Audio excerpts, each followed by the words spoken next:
inakalang ganito magwawakas ang buhay ng batikang aktres na si Nida Blanca.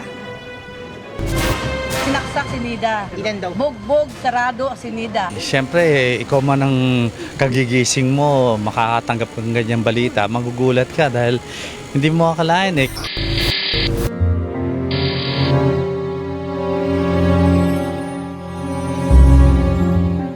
I'm very sure, wala siyang kagalit. Wala talagang kagalit. Walang kagalit si Dory. Wala.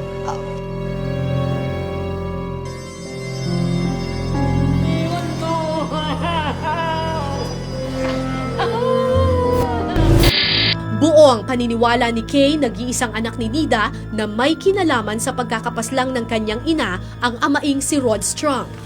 We all know that it wasn't the doing of just one man. The crime was committed by a group. Who else in this whole household would know the schedule of my mom that day? I wasn't here.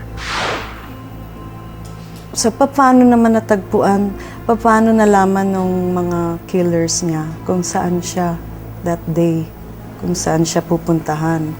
So of course they must have gotten information from Rod.